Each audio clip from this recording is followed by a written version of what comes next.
Before you go for that growth scan, watch this. Okay, so if you are planning a true natural birth, then what you need to know is that growth scans can sabotage your true natural birth plans. In fact, it can undermine your confidence and lead to you agreeing to interventions that you didn't plan to have or completely sabotaging your birth plans. Hi, my name is Carly Bonderud, and this is the Empowered Birth series where I go deep into everything that you need to know to plan and get your empowered true natural birth. As always, I just want to remind you that we have 3 paths to getting the empowered birth method. The first is the do-it-yourself path, which technically you're on right now by watching this deep dive mini masterclass. Yes, this is actually going to teach you everything you need to know about growth scans and avoiding them when it comes to planning and getting your true natural birth. Because the truth is that I got tricked. This is exactly how I ended up losing out on my home birth with my first baby. You can learn more about that if you read my book, Your Empowered Birth. I also talk about this a lot inside of the Reset Your Mindset for Empowered Birth Challenge and within a lot of my content. Because when I was a first-time mom, I didn't think anything of growth scans. I didn't realize that that was a natural birth trap. And in this part of the series, we're going into the 20 natural birth traps. So this is trap number 1, which is growth scans at the end of your pregnancy, basically as a routine. And as I said, this is the do-it-yourself path. That means that all you have to do during this video is take notes, follow along, like, share, subscribe to this channel, pay it forward and pass it on to other moms who could benefit, and just basically just piece it together yourself. Because information is free and I only charge for access to me. Now, if you are someone who likes a little bit more help and you like a little bit more structure, then the first thing I'm going to suggest you do is go and check out the Reset Your Mindset for Empowered Birth mini challenge if you haven't already done that. The second thing you're going to want to make sure you do is also get your Empowered Birth workshop, which you just put your name and email in, and that delivers the entire course to your inbox. You can watch the videos directly onto YouTube, and you go through that training, and that will give you everything you need to know about planning and getting your empowered birth. Because I am committed to you having an empowered birth, whether you work with me directly or not. Now, there's 3 paths to empowered birth, and I'll talk about that later as we're going through this. But right now, what I want you to know is that this is the do-it-yourself path. So as you're watching this video, I encourage you to take notes. I encourage you to get a notebook or put this away for later until you're ready to sit down and do a deep dive masterclass. Because what I'm going to be giving you is, first, I'm going to tell you about why growth scans are a natural birth trap. I'm going to share my story of how I learned this the hard way, how a lot of moms learn this the hard way, what I see in the mom groups. Like, this is a very common thing that happens. And I'm going to show how that undermines your confidence and sabotages your natural birth. I'm also going to go into the most common things that are going to come up when you go for those growth scans, what your doctor is likely to tell you if they are going to end up trapping you into having an induction or planning a C-section or getting the epidural or otherwise derailing your birth plans. And I'm going to share with you how to get out of it. If you do want to go for a growth scan for your own reasoning, that is another thing entirely. However, you still need to be able to protect yourself because of the way that our birth culture is laced in this idea of fear of what might possibly maybe go wrong. There's a lot of issues with that. And I don't want you to end up getting risked out of the kind of birth that you really want or otherwise think you can't have it. So that's what's in store for this deep dive masterclass. As I said, take notes. This is the do-it-yourself path. So all you need to do is like, share, subscribe to these videos, pay it forward, pass this on to other moms in the community. There's no fluff here. I'm not going to be like, oh, I'll tell you the real secrets if you go and buy my course. No, none of that. Information is free, and I only charge for access to me. So let's get started, and let me tell you, first of all, the little story. If you haven't already read my book, Your Empowered Birth, this is new to you, and if you have, then you already kind of know what happened, is that I was planning a natural birth with my first baby. I had already gotten past all of my fear of birth. Go check out the Reset Your Mindset for Empowered Birth Challenge to know how I did that. Because before I got pregnant, I was terrified to give birth. I was afraid of the pain. I was afraid of the trauma. I had seen all of these images growing up on TV and from my family of origin. They kept telling me stories. The birth education wasn't that great in school either. And there was this idea that you had to leave your dignity at the door. And I didn't want any part of that. And even the positive birth stories and positive birth images that were shown, where people are like, well, this is a more realistic and positive way of viewing birth. I actually call that positive birth trauma, because for me, watching those scenes, I was still cringing. I'm like, that's not what I want. So what I wanted was the beautiful and empowering orgasmic birth that I'd seen in Instagram and on Facebook, and what had also been basically shown to be a possibility with Deborah Pascali-Bonero and Elizabeth Davis's book, Orgasmic Birth, which you can kind of see behind me in the background. So understanding that birth could be orgasmic was my first indication that I could have a natural birth. And so I basically had decided I'm going to have a natural birth, but I don't want to be in the hospital, because I now understand that if I tense up and I'm afraid, it's going to hurt. So I don't want the pain and I don't want the epidural. So I don't want to go to the hospital. And that's when I planned a home birth. I hired a midwife practice that basically had rotating midwives. And in the end, what happened is at 35 weeks, when I was just near the end and I was about to prepare to get all of my home birth supplies, and I was very, very excited to have my home birth. I was like, I can't wait to have this baby at home and set up the pool. I go in for this midwife appointment. And this time the midwife is like, you're measuring smaller this week. Now, my baby had dropped, and I'd actually felt him drop very low in my pelvis. So the first thing I said was, well, I think it's because he's dropped that I've basically measured smaller. And she's like, no, you're 2 weeks behind. I'm going to send you for a growth scan. And I'm like, okay, I get to see my baby. That sounds like fun. I haven't seen my baby since my 20-week scan. So I'm thinking of it as I get to see my baby, but I don't know that I have just agreed to something that's going to lead me into this trap. So fast forward is I get the scan. Nobody's telling me anything. My baby seems to be good on the screen. He's kicking up a storm. He's absolutely adorable. And I'm happy about that because he's kicking around. And I'm like, he's so healthy. He's so squirmy. And then 4 days pass. And suddenly I get a phone call while I'm watching TV with my partner at the time. And I'm told by the midwife, I'm sorry to tell you this, but the growth scan came back and we suspect that your baby has a growth restriction called IUGR, intrauterine growth restriction. And that means that he's not growing properly. We're going to need to follow up with some additional non-stress tests. We're going to need to follow up with another ultrasound, and you've risked out of home birth. Let's fast forward, because I mean, this is just really, really stressful at that point, where for 2 weeks, I was basically worried that my baby was not growing properly. So what I had decided though was that I was not inducing, because I didn't want that. And I didn't want a C-section. And something didn't sit right with me. My baby was still moving around. He was still happy. I was still growing. I just was a small build and my baby had dropped.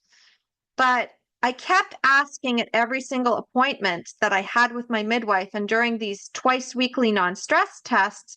And I'm like, well, what if his growth gets back on track? Or what if I'm still growing and he's just at a lower rate, but he's still fine? Could I have a home birth? And she kept telling me, no, that's not possible. And now there was an OB overseeing my case. And this then led to them saying, well, I'd still recommend you not to have a home birth because I don't trust it, because this could happen, this could happen, this could happen. And he said it in front of my partner. And this ties in because part of the empowered birth method is that you need the 5 pillars of empowerment to be able to plan and get your natural birth. If one thing is missing, you start to have those fears come up. So you need to have the right mindset and be out of your fear. Then you need to have the right education. You need to have the right environment. You need to have the right facilitators, and you need to have the right support. As you can see from the way I'm telling this story, I didn't have any of those things. I was sort of in the right mindset thinking there's no way that there's something wrong with my baby. If there really was something wrong, they would have actually taken him. They wouldn't be waiting around for me to get to 37, 38, 39 weeks. I wouldn't keep going for these tests, but I'm going to keep going for these tests because I have to prove to them, because this is my mindset back then. I thought I had to prove you don't, but I'm like, I have to prove to them that my baby's okay so that they won't induce me because I didn't know my rights. And that's where the right education comes in. I didn't learn about that until later. And that's why, as part of the Empowered Birth series, I don't just tell you the stats and I don't just tell you the pros and cons, but I really want you to understand the backstory. I want you to understand what happens when you don't listen to your intuition. I want you to understand about these natural birth traps. And I want you to also know about the empowered birth method that's going to help you to get out of that. Part of it, of course, is that if you're still afraid, if you still have that underlying program, then I really highly suggest you go through the Reset Your Mindset for Empowered Birth Challenge. Just go into the playlist and watch that directly. You also will want to check out Your Empowered Birth. This is available on Amazon. And I also read inside the Your Empowered Birth book playlist, again, on the YouTube channel. So if you are watching this somewhere other than YouTube, make sure you go to the YouTube channel directly because that is where I do the deep dives of these master classes. Okay, so understanding the overall idea is that the medical system will say something like your baby's not growing properly, you can't have a home birth anymore, and you think you have no options. The right education shows you that you can. I did not have that. I clearly didn't have the right environment. The midwife practice that I chose actually was being run by OBs. And so the midwife's hands were tied. And I did not know that either. So I wasn't feeling safe and I wasn't able to understand what was really going on. And then the right facilitators, well, that OB turned out to be the kind of person who didn't really believe in natural birth at all.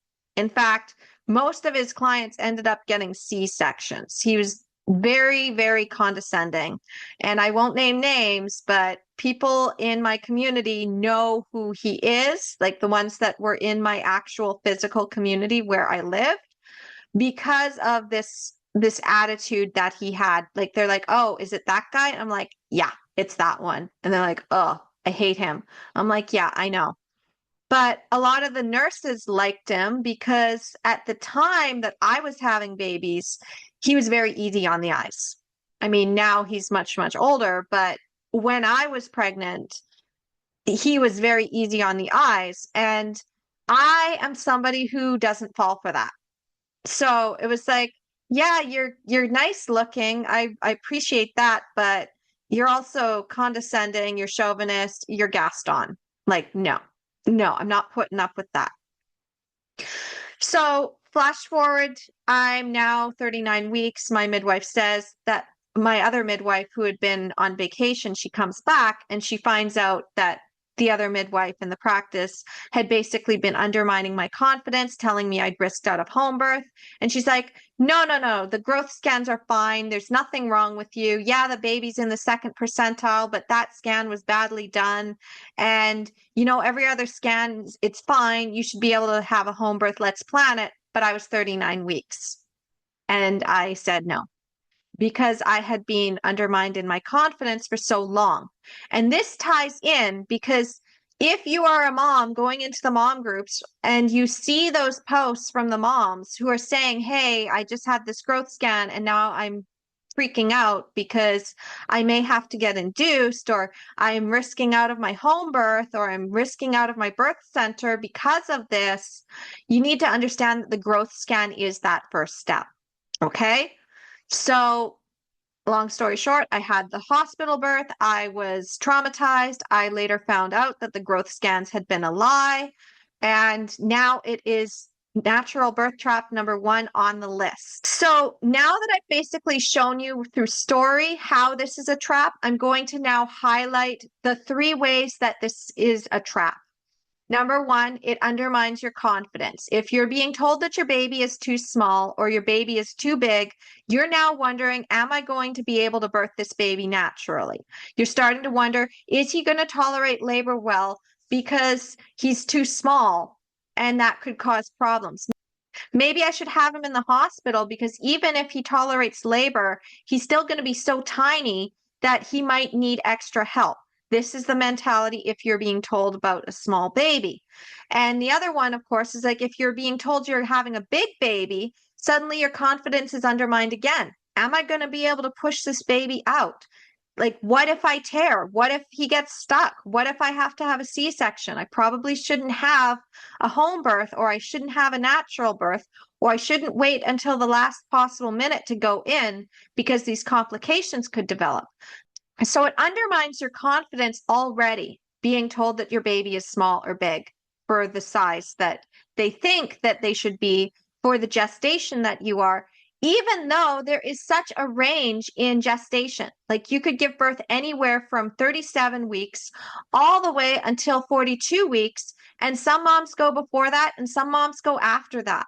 So understanding that about 30% of the population actually gives birth around the week of their due date, and the rest are like all scattered throughout that. If you want to know more about that, go check out Dr. Sarah Wickham's book, In Your Own Time, or check out one of my other videos I did earlier in the Empowered Birth series on due dates and the truth about them, in the 26 things you need to know if this is your first time planning a true natural birth playlist. You can also go onto my website, empoweringmomsbirth.com/freebies, and you can find that PDF guide. It is completely interactive. Pretty much everything in the Empowered Birth series will eventually have a PDF guide that you can go through, and you can click the links. There's links that are embedded inside that. So if you go to empoweringmomsbirth.com/freebies, you'll be able to get that guide, and then you can go through, or you could just go through the playlist itself. Just find it on the YouTube channel. Whichever path you want to choose, or you just want to read it over without watching the videos, Empowered Birth is here for you at whatever level that you're at. And I'm committed to you having an empowered birth, whether you work with me or not, because when you have an empowered birth, you're an empowered mom for life, and no one can take your power away from you again. And the fact is that if your confidence is undermined, this then leads to step number 2, which is that they will then pressure you into an induction or a C-section, depending on the doctor. Now, it is not evidence-based to push you into an induction for a big baby. It is not evidence-based to push you into a C-section for a big baby.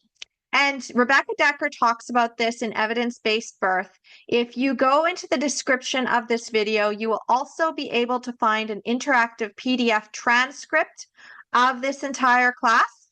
All you need to do is go into the description and get that, download it.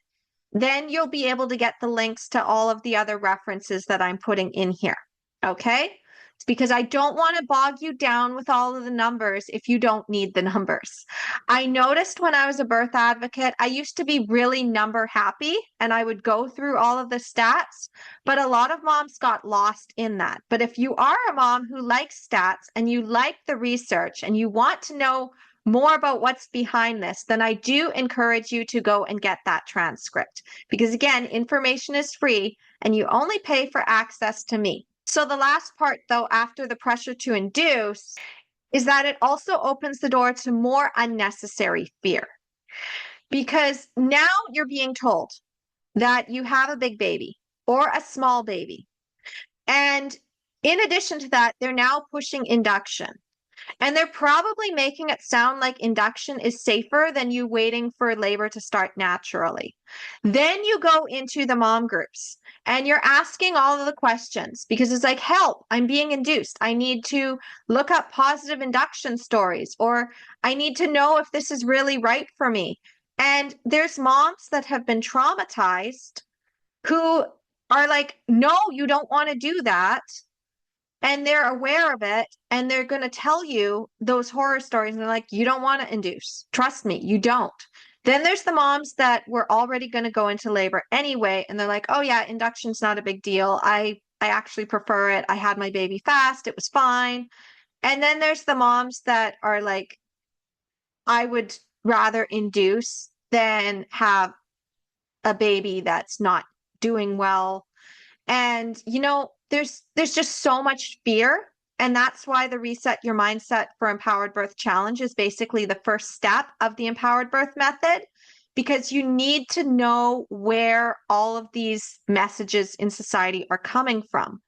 If you are looking on the outside instead of trusting your own instincts, what happens is you get into a fear loop and a trauma loop if you've already been traumatized once or twice with having your births taken over by the medical system, being told you have to induce. It's really scary to find out you're having another big baby when you were induced for a big baby before. And you may not know that your baby wasn't actually big. So I'm not going to go into all of the numbers, but what I am going to do is I'm going to tell you about the 3 different things that are going to come up during these growth scans, because most often it's going to be one of the 3, unless they suddenly say, oh, there's nothing wrong, which is highly, highly unlikely. So understanding about the big baby, first of all, as I said, Rebecca Decker has evidence on this. Rachel Reed also has evidence on this. So one of the books that I highly recommend to all of my clients when it comes to induction is Why Induction Matters by Dr. Rachel Reed, because this one goes into the details about big baby, small baby, and small for gestational age, and also giving you ideas about how to make decisions on induction. Now, Hensi Goer also has a book on induction that's coming out, and I do technically have access to a copy of this. This is like an advanced copy, so it's not out yet as of me recording this. So I can't get into that, but Hensi Goer also has a book on induction. And also the Thinking Woman's Guide to a Better Birth also has a lot of information on making decisions around induction. Dr. Sarah Wickham's book, In Your Own Time, has a lot of the numbers. It's more statistical. So is Dr. Rachel Reed's. So if you really want the numbers, they're in here. They're on Rebecca Decker's website. I can give that information to you. And at the same time, what you really need to know is this. Most of the time, when a mom is diagnosed with having a big baby in utero, it's a lie. Most of the time, when the baby is said to be big, they are closer to 7 pounds, 13 ounces, which is the size that my son was at birth, by the way. So that super small 2nd percentile growth baby that they said was going to be too small came out almost 8 pounds. Growth scans can also be wrong in like either direction. So understanding that growth scans are not accurate. And if you want to know more about that, all you need to do is keep following this channel, because I'm going to be going into this at a later point. You can also, again, go and get the interactive transcript of this video and make sure that you get all of the little extras that come with it, because I want to make sure that you have this information. Information is free. You only pay for access to me.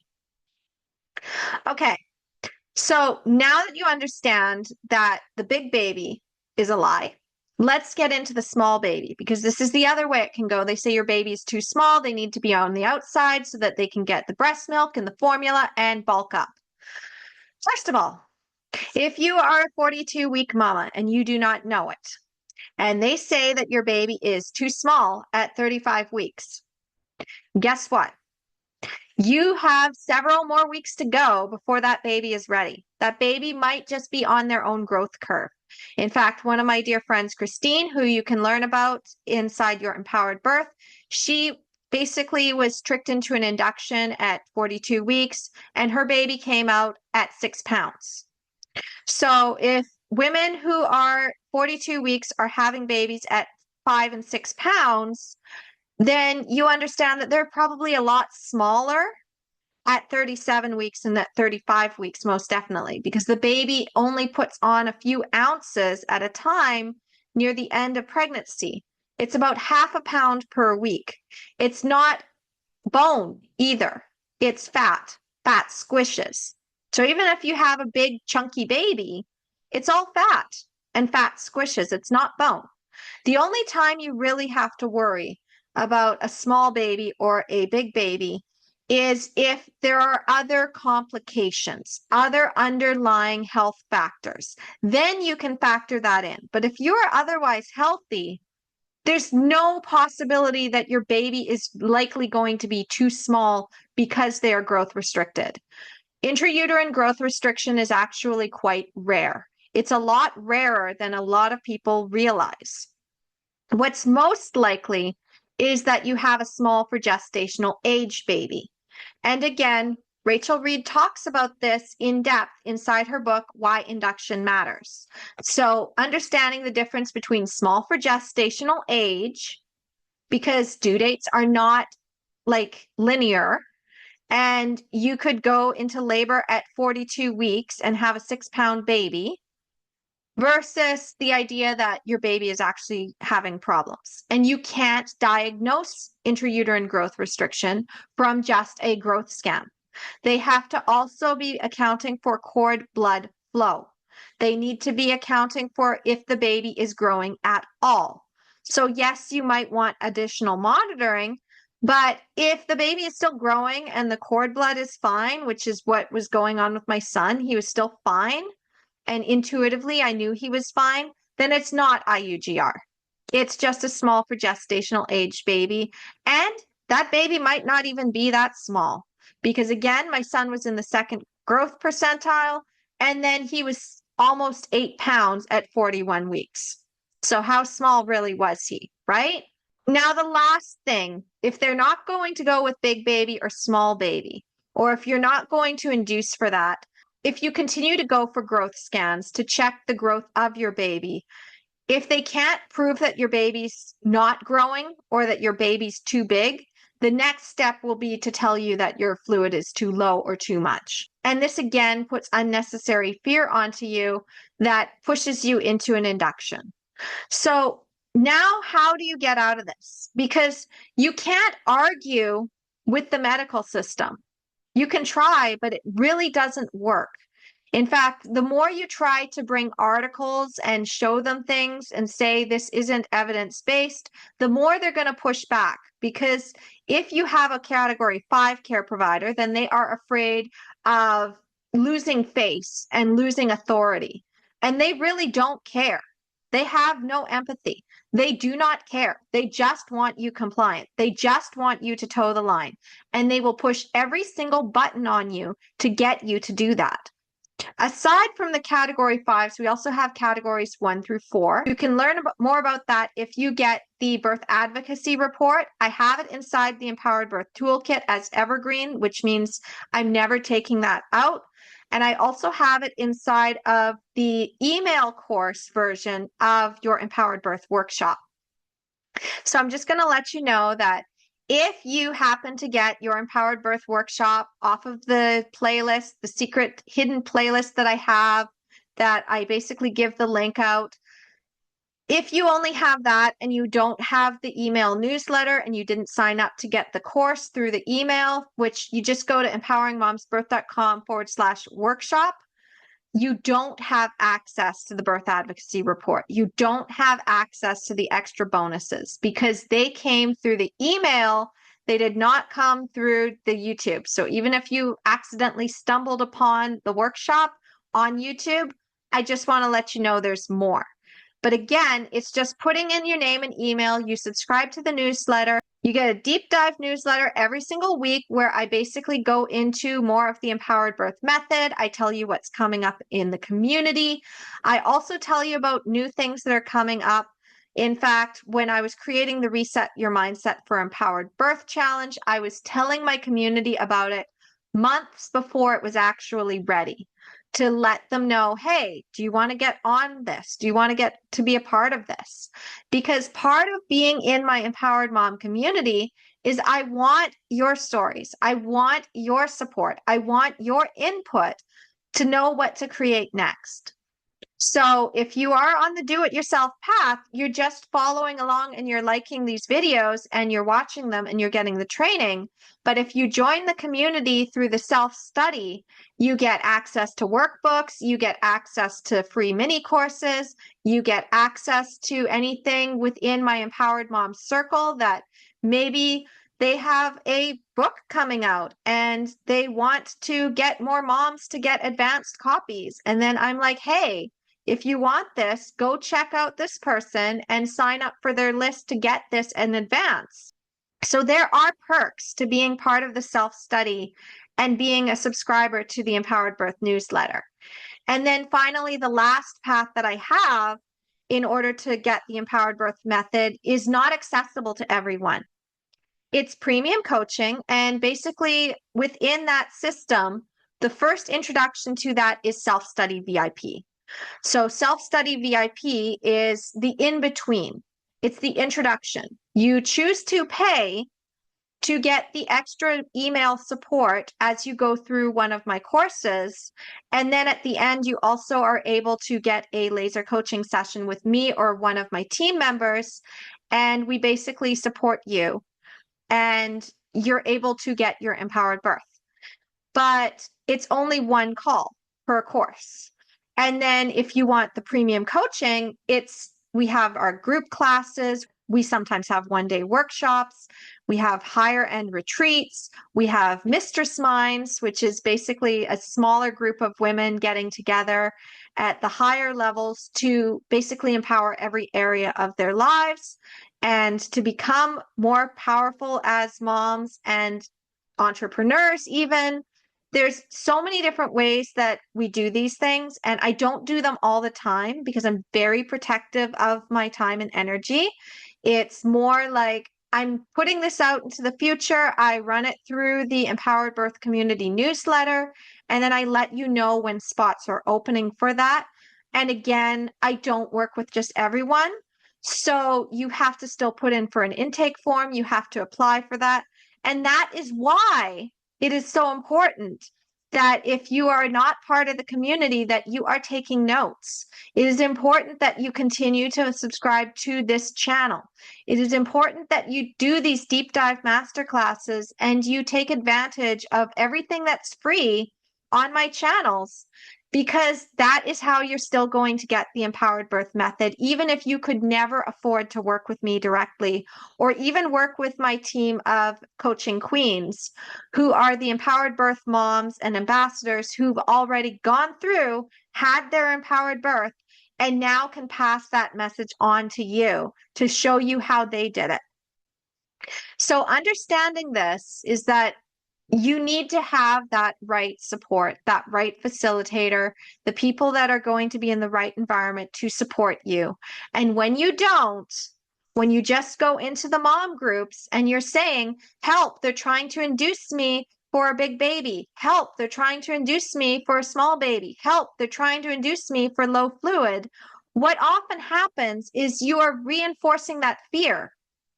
There's a lot of moms in those groups that are like, well, I don't know what to say to this. I guess you're just going to have a positive induction. And then there's other moms and doulas that provide the information to you. They give you the articles, but those articles can be really dense because they have a lot of medical language in them. You have to try to make sense of all of the statistics. This is a time-consuming process. I myself spent over a year back in 2015 when I first got my hands on stats as a birth advocate, learning how to do that task of just breaking down the numbers. And it is a lot more complicated than you would think.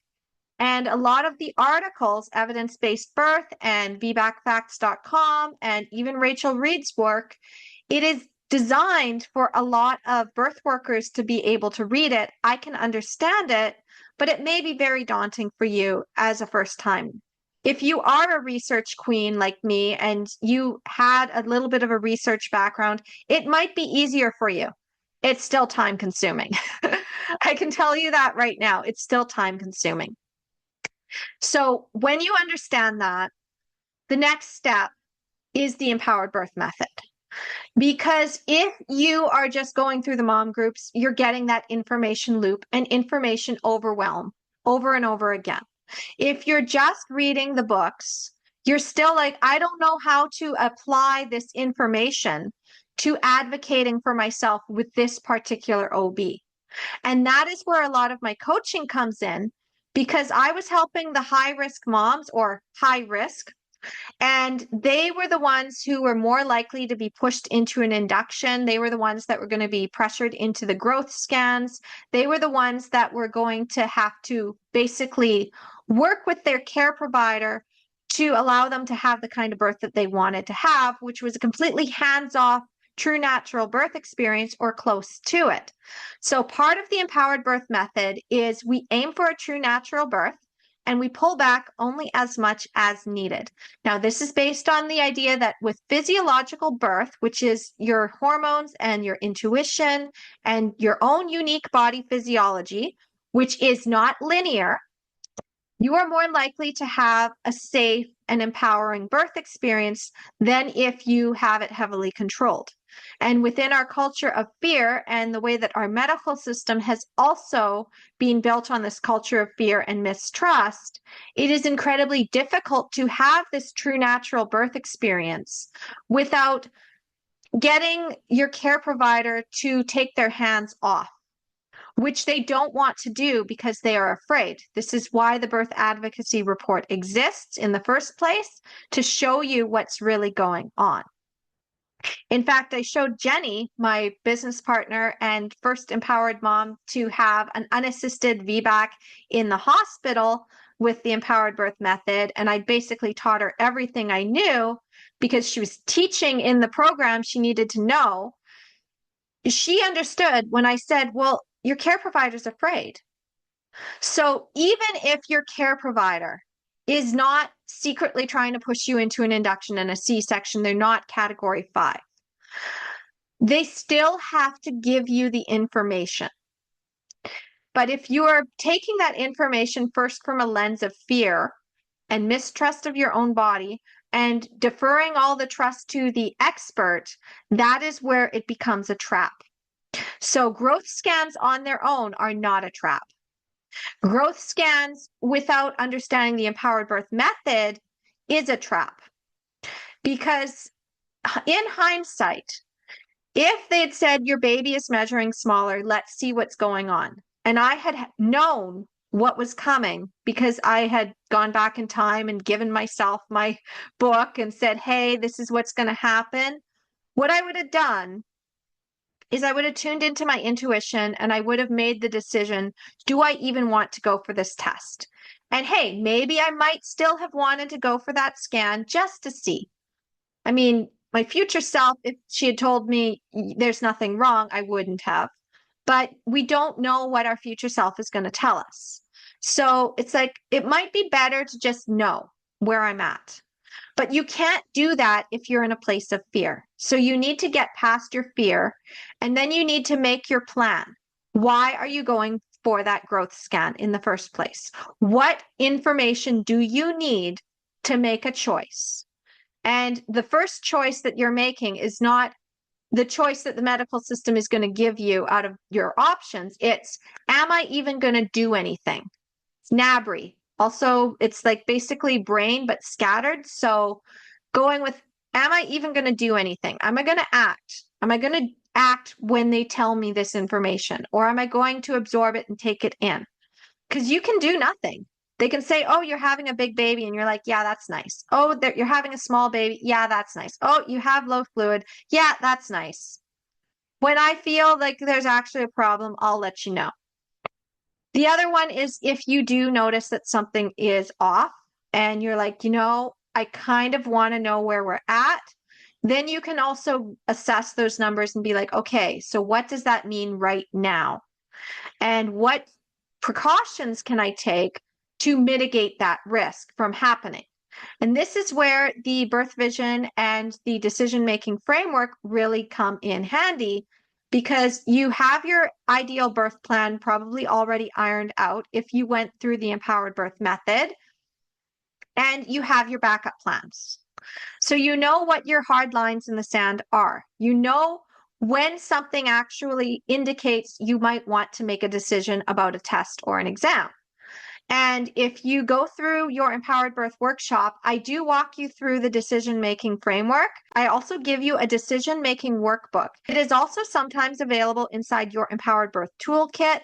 And, you know, if you want, you can just reach out to us, hello@empoweringmomsbirth.com, and email the team, and we'll give it to you. Because this workbook allows you to get the voices of everybody else out of your head. So instead of going into the mom groups and saying, what should I do? Or asking your care provider, what should I do? Instead, you're making the decision from a place of power instead of a place of fear. Okay, so we've covered a lot, and I just want to remind you again that this is the do-it-yourself path. So make sure that you go back and you watch this video again and take notes. I also believe in the rule of 3, which means that if you watch this video 3 times, you are more likely to have an empowered birth with the do-it-yourself path, because it's going to sink in. So the first time you watch, you're getting the overview. You kind of know what the video is about. You know what this masterclass is about now. You have the overview. You know now that if you have growth scans at the end of your pregnancy as a routine, it is more likely to undermine your confidence, push you into an induction, and put in a lot of unnecessary fear and anxiety that is then reinforced within the fear traps and the trauma loop and information overwhelm. Because a lot of people still believe that big baby means C-section or induction, and small baby means baby is not growing properly. Not everybody knows the information that I'm telling you. And if you go into these mom groups, they're just perpetuating that fear. If you really want to understand this, I do highly encourage checking out the Reset Your Mindset for Empowered Birth Challenge, reading your Empowered Birth, and going through your Empowered Birth workshop, because this will give you the overall structure and system of the Empowered Birth method. There are deeper levels to this method as well, and I will tell you about that later as they continue to get built.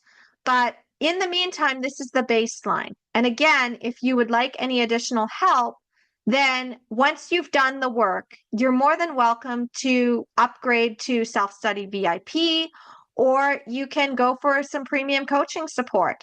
But I want this information accessible to you. And I know that if it's not easy to read, if you can't make sense of it, you're just going to get more and more overwhelmed and not know what to do. So understanding that your confidence gets undermined, you get sabotaged into either choosing an induction or choosing the lesser evils that end up leading to induction, or otherwise sabotage your true natural birth. Keep following this series to learn more about the natural birth traps, because I'll go into those. But otherwise, you're not going to get that beautiful, empowering experience you deserve. Your power will be taken away. You will end up giving it away out of fear. And I want to make sure that that doesn't happen. So the second part of the rule of 3, once you've got that overview, as I said, you now know what's in the video. If you go back and watch again, you will be more likely to pick up on things you did not pick up on last time. You will be like, oh, this makes more sense now. When you said it the first time, I didn't quite grasp it, but now I have the overall structure of this class, and now the context makes even more sense. And then the third time you watch it, what's going to happen is that you're going to get it. You'll finally have it integrated into your psyche, and that will start to shift everything else that you were thinking about before you watched this video the first time. So again, the rule of 3 is incredibly powerful. It allows you to shift your mindset. These videos aren't going anywhere. They're going to stay on the Empowered Birth channel. And even if YouTube shuts down, I will find a way to get them to you. I am committed to you having an empowered birth. When you have an empowered birth, you're an empowered mom for life, and no one can take your power away from you again. And after what happened to me, when I got tricked into having a hospital birth, when I could have had my baby at home, I endured birth trauma that I didn't need to go through. But the only real silver lining to that was I was able to see what was going on so that I could then go through that darkness so that you don't have to. And I've brought you the map. So if you do want to know more, though, I do have a start guide on my website. You just go to empoweringmomsbirth.com/start guide. You can also check the description of this video. I do put links inside of the description. And make sure you're also getting that transcript because it's going to have the additional links. I'm also going to let you know that these transcripts get updated. As I get more resources, I will add more to them. I am ever transforming the resources within empoweringmomsbirth.com and any of my sister sites. And I am committed to not only giving you the information, but updating it and allowing you to continue to go on that path in your empowered mom journey, because birth is just really the first step. It's how you come to your motherhood experience. And birth trauma absolutely sucks, but it can also be transformative. So if you have had birth trauma, I'm going to encourage you to work through that and get past it, get angry, get frustrated with the system, and learn how to actually get the birth that you deserve or reclaim your power in another way. You don't even have to birth a baby. Sometimes you just birth a business or you birth a movement. That's really where I started. I got good and mad. I went through the birth advocacy with Improving Birth when it was still around. And I was like, you know what? Like, I'm not going to let this be my story. I'm going to take my power back. And then in 2015, I got pregnant with my daughter and I had my empowered birth. But it wasn't enough for me to just have an empowered birth. I want every mom to have an empowered birth. So if you did find value with this video, I'm going to ask that you like, share, subscribe to this channel, and pay it forward. Pass this on to other moms in the community who are asking about growth scans or who are currently freaking out about a growth scan and being told that their baby is too small or too big or whatever it is. Warn these moms so that they have the empowered birth method too, because a drop in the ocean creates ripples. Many ripples create waves, and enough waves can change the tide. So thank you so much for watching. Next week, we're going to be talking about due dates, so stay tuned. Again, as I said, this is an ongoing series. If you want more information or you want something more structured, I do have the self-study path. If you want additional support with your self-study, I have self-study VIP. And if you're at the level where you really prefer premium coaching services, you like that customized support, and you're willing to pay for it, then I do have premium coaching services. You can go and fill out the intake form. Again, go to my website, empoweringmomsbirth.com/start guide. That gives you the overview of the empowered birth method, about true natural birth, the mistakes you're making as a first-time mom, seasoned mom, VBAC mom. I tell you about the empowered birth philosophy and our mission statement, success stories of past empowered moms. I also give you those 3 paths and additional resources. It's basically a little wonderland where you can go down any one of the little rabbit holes and find whatever you're looking for, or you can just scratch the surface and still get an idea of what you need. So the deeper you go with empowering moms, the more magic you are going to find. So thank you so much for watching. I hope you enjoyed this video. Have a happy empowered birth journey, whether you're birthing a baby, birthing a business, or birthing a new version of yourself. Empowered Moms is here for you. And I will see you next week. Namaste.